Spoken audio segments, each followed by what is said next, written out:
चलिए प्यारे साथी, एक बार बता दीजिए आप लोगों का तबीयत कैसा है?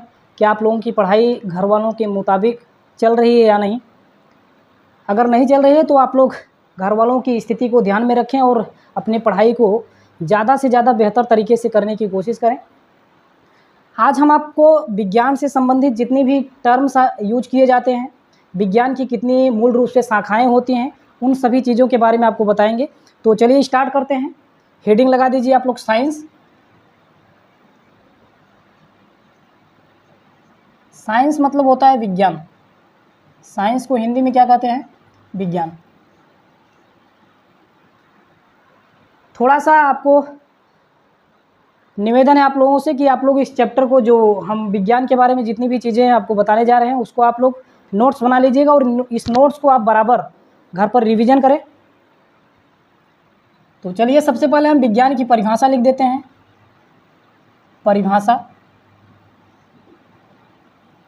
परिभाषा क्या होता है विज्ञान का?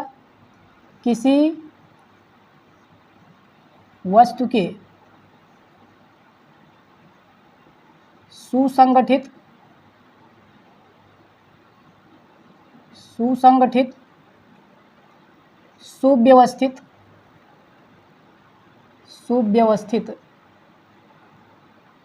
सुव्यवस्थित एवं क्रमबद्ध ज्ञान को विज्ञान कहते हैं।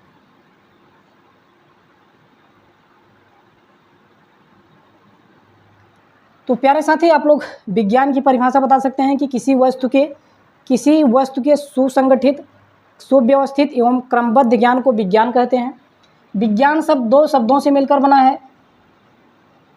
विज्ञान शब्द दो शब्दों से मिलकर बना है। विधन ज्ञान, जिसमें बी का मतलब होता है विशेष या फिर विशिष्ट,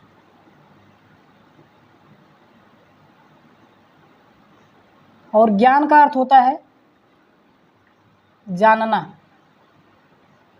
किसी भी वस्तु के से संबंधित विशेष ज्ञान प्राप्त करना ही आपका विज्ञान कहलाता है।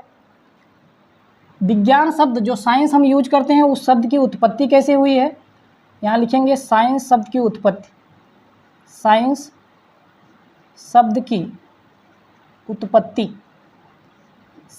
की उत्पत्ति लैटिन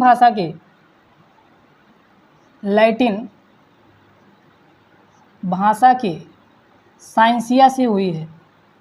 साइंसिया, जिसका अर्थ होता है टू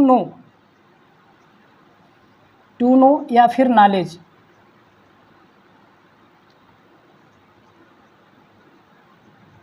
मतलब हिंदी इसका हो जाएगा ज्ञान।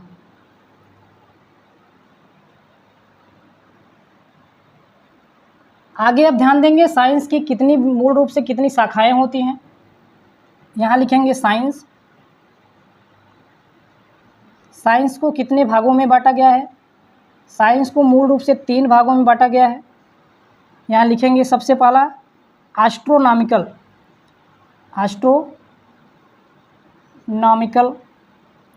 साइंस।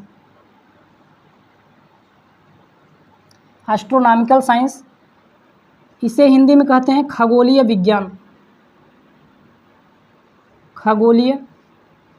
विज्ञान। दूसरा है नेचुरल साइंस,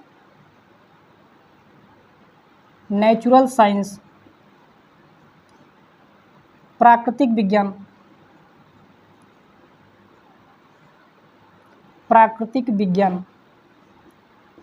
तीसरा कौन सा है?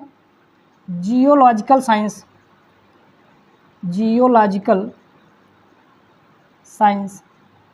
इसका हिंदी हो जाएगा भूगर्भ विज्ञान। हमको पढ़ना कौन सा है? नेचुरल साइंस हम लोग पढ़ते हैं। इसमें किस चीज़ का अध्ययन किया जाता है? जैसे ब्रह्मांड में स्थित जो भी चीज़ें हैं, जैसे सूर्य से संबंधित अगर जानकारी लेना है तो हमको एस्ट्रोनॉमिकल पढ़ना पड़ता है। किसी भी तारे से संबंधित या फिर ग्रह उपग्रहों के बारे में अगर पढ़ना रहता है, कोई क्षुद्र ग्रह है, तो उन सभी चीज़ों से अगर संबंधित कोई भी जानकारी लेना है तो हमें खगोलीय विज्ञान पढ़ना पड़ता है। और जो हम लोग फिजिक्स पढ़ते हैं, केमिस्ट्री पढ़ते हैं, बायोलॉजी पढ़ते हैं, बॉटनी पढ़ते हैं, वो हम प्राकृतिक विज्ञान के अंतर्गत पढ़ते हैं, जो नेचुरल साइंस में आता है। जियोलॉजिकल साइंस क्या होता है? भूगर्भ विज्ञान, जैसे ज़मीन में स्थित जितने भी मिट्टियाँ हैं, मिट्टियों में कौन से पोषक तत्व कम हैं, ज़्यादा हैं, क्या कमी है, क्या अधिकता है मिट्टियों में, या इसके अंदर कौन से ज़मीन के अंदर कितने प्रकार के तत्व पाए जाते हैं, या फिर हीरे जवाहरात जो भी पाए जाते हैं उनसे संबंधित जो भी जानकारी लेना रहता है, हम उसको भूगर्भ विज्ञान के अंतर्गत पढ़ते हैं। प्रकृति विज्ञान को 2 भागों में बांटा गया है। सजीव और निर्जीव के आधार पर प्रकृति विज्ञान को 2 भागों में बांटा गया है। एक ऐसे इसके विज्ञान की एक शाखा में हम सजीव से संबंधित सजीव वस्तुएं, निर्जीव वस्तुएं,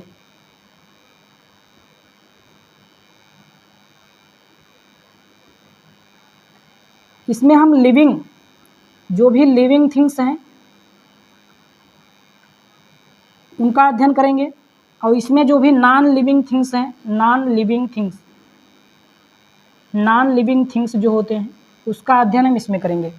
इसको किसके अंतर्गत, सजीव वस्तुओं का किसके अंतर्गत अध्ययन किया जाता है?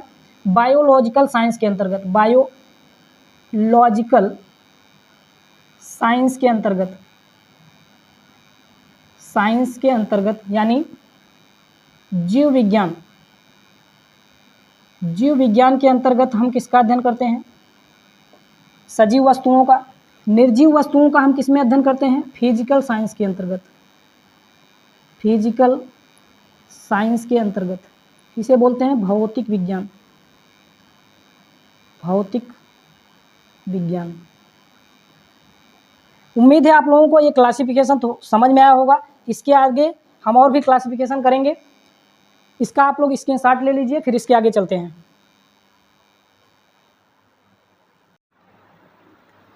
पुनः बायोलॉजिकल साइंस को 2 भागों में बांटा गया है। बायोलॉजिकल साइंस को 2 भागों में बांटा गया है। बायोलॉजिकल साइंस को 2 भागों में बांटा गया है। एक विज्ञान को हम क्या कहेंगे? जूलॉजी कहते हैं। जूलॉजी, जिसको जंतु विज्ञान कहा जाता है, जंतु विज्ञान कहा जाता है। दूसरा जो हो जाएगा बॉटनी, जिसे क्या कहा जाता है? वनस्पति विज्ञान, जिसे क्या कहा जाता है? वनस्पति विज्ञान। जूलॉजी शब्द की उत्पत्ति किससे हुई है? ग्रीक भाषा के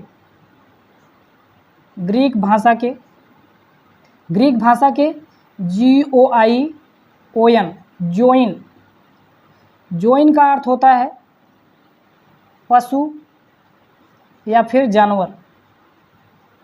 दूसरा जो शब्द इसमें लगा है लोगोस का अर्थ होता है स्टडी, यानी अध्ययन करना। जोइन लोगोस का पूरा अर्थ हो जाएगा जीवों का अध्ययन। अर्थात हम जंतु विज्ञान के अंतर्गत सिर्फ जीवों का अध्ययन करते हैं, जीवों का अध्ययन।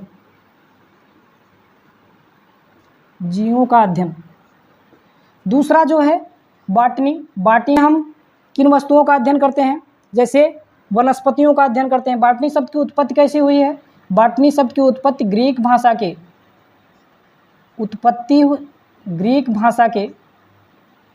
उत्पत्ति कैसे हुई है बॉटनी की? ग्रीक भाषा के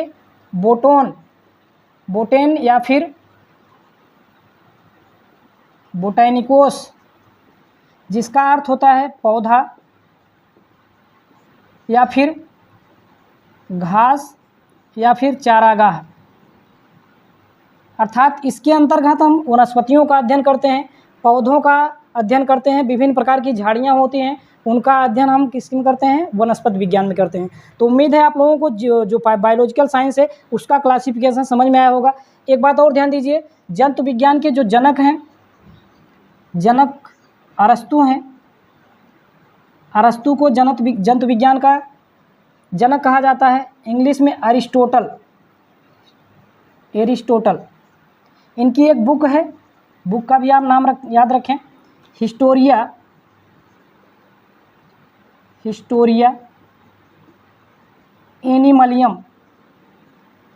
एनिमलियम, मतलब इस बुक में उन्होंने सिर्फ एनिमल के बारे में उन्होंने सारी चीज़ें लिखा है। तो इस किताब को भी आप लोग याद रखिए, जो अरस्तु के द्वारा लिखी गई थी। वनस्पत विज्ञान के जनक को भी लिख लीजिए, वनस्पत विज्ञान के जनक, वनस्पत विज्ञान के जनक, वनस्पत विज्ञान के जनक थियोफ्रेस्टस,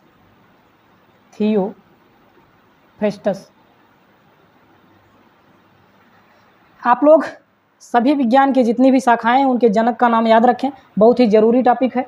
फिजिकल साइंस को कितने भागों में बांटा गया है? फिजिकल साइंस को कितने भागों में बांटा गया है? फिजिकल साइंस जिसे भौतिक विज्ञान कहा जाता है, भौतिक विज्ञान कहा जाता है, इसे कितने भागों में बांटा गया है? तो इसे भी 2 भागों में बांटा गया है। एक में हम इसको कहते हैं फिजिक्स, दूसरा आपका हो जाएगा केमिस्ट्री। इसे हम रसायन विज्ञान कहते हैं, रसायन विज्ञान। इसे हम कहते हैं भौतिकी। फिजिक्स शब्द की उत्पत्ति कैसे हुई है? उत्पत्ति ग्रीक भाषा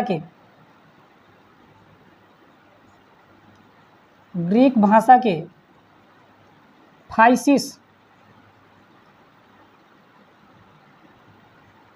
फाइसिस या फिर फ्यूसिस, PHUSIS, फाइसिस या फिर फ्यूसिस, जिसका अर्थ होता है नेचर। भौतिकी के जनक, इसे भौतिक विज्ञान भी कहते हैं। भौतिकी के जनक का नाम आइजैक न्यूटन।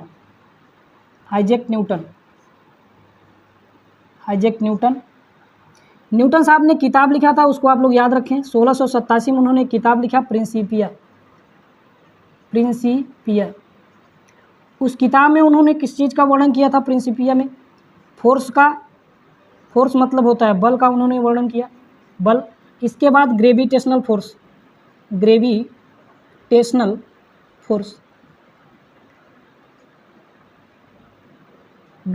फोर्स, हिंदी में से क्या कहेंगे? गुरुत्वाकर्षण बल। रसायन विज्ञान, इस शब्द की उत्पत्ति कैसे हुई है? इस शब्द की उत्पत्ति कीमिया शब्द से हुई है।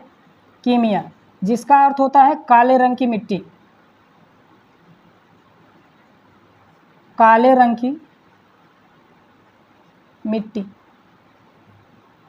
रंग की मिट्टी। इस शब्द का प्रयोग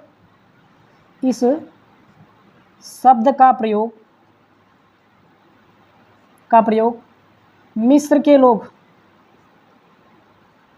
के लोग काली मिट्टी के लिए किया करते थे। मिस्र के लोग काली मिट्टी के लिए किया करते थे।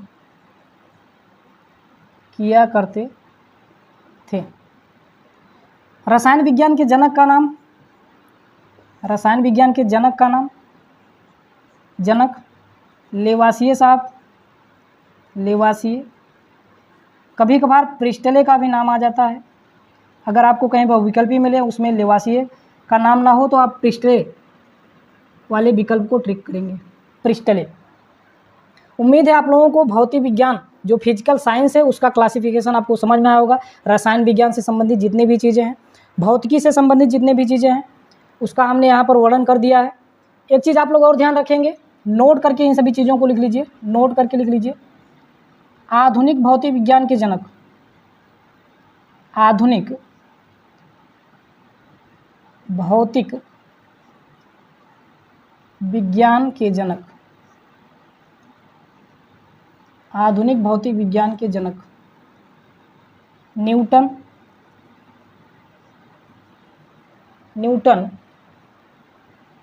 आइंस्टीन,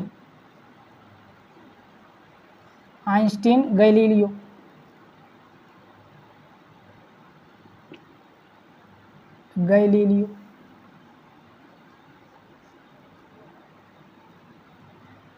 माफ़ कीजिएगा, न्यूटन साहब को मिटा दीजिए, सिर्फ आइंस्टीन और गैलीलियो का ही नाम लिखिए। सर्वप्रथम, पहला पॉइंट है। दूसरा पॉइंट लिख लीजिए, पॉइंट नंबर 2, सर्वप्रथम भौतिक विज्ञान शब्द का प्रयोग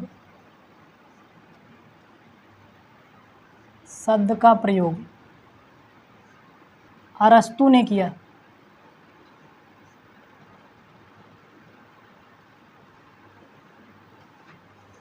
कुछ ऐसे पॉइंट है जो आपको हमेशा याद रखना है। पॉइंट नंबर 3, भारतीय भौतिक विज्ञान के जनक। अभी आप लोगों ने जितने भौतिक विज्ञान के जनक का नाम सुना वो सब विदेशी हैं, विदेश के रहने वाले हैं। भारतीय भौतिक विज्ञान के जनक, भारतीय भौतिक विज्ञान के जनक सीवी रमन। इन्होंने रमन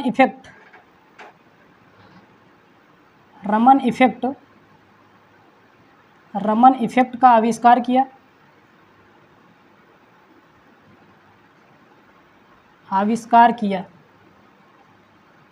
रमन इफेक्ट का आविष्कार किया।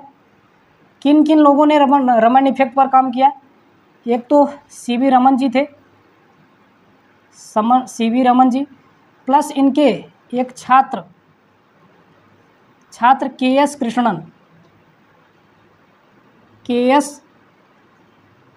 कृष्णन, इन दोनों व्यक्तियों ने मिलकर रमन इफेक्ट पर काम किया।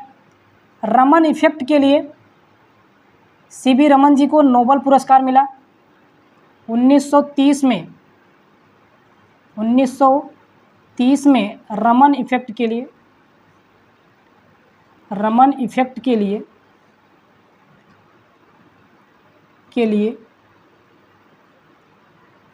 सीवी रमन को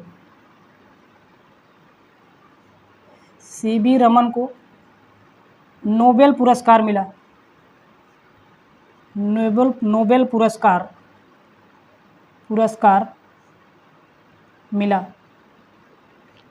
पॉइंट नंबर 3 और सबसे इम्पॉर्टेंट पॉइंट नंबर 3 है वैज्ञानिक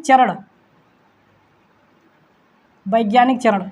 जब किसी चीज़ के बारे में अध्ययन किया जाता है तो इन स्टेप को मुख्य रूप से फॉलो किया जाता है। वैज्ञानिक चरण के अंतर्गत कितने चरण आते हैं? मुख्य रूप से आते तो कई चरण, लेकिन जो मुख्य रूप से जो चरण होते हैं वो होते हैं 4। सबसे पहला क्या होता है? प्रेक्षण, यानी सबसे पहले चीज़ों को अच्छी तरीके से ध्यान दिया जाता है, देखा जाता है। इसको इंग्लिश में कहते हैं ऑब्जर्वेशन।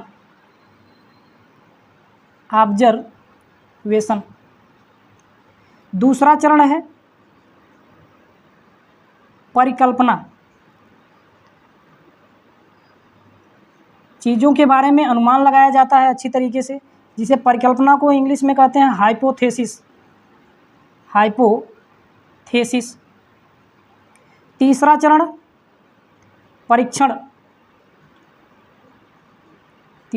परीक्षण, इंग्लिश में इसे बोलते हैं टेस्टिंग।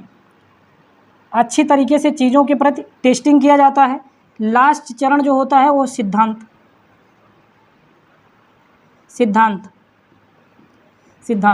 जिसे इंग्लिश में कहते हैं थ्योरी। ये 4 ऐसे चरण वैज्ञानिक चरण हैं जिनको आप लोग को हमेशा याद रखें। उम्मीद है आप लोगों को ये सभी सारी चीज़ें आप लोगों को समझ में आया होगा। मिलेंगे फिर अगले वीडियो में, तब तक के लिए इजाज़त दीजिए। आप सभी लोगों का धन्यवाद।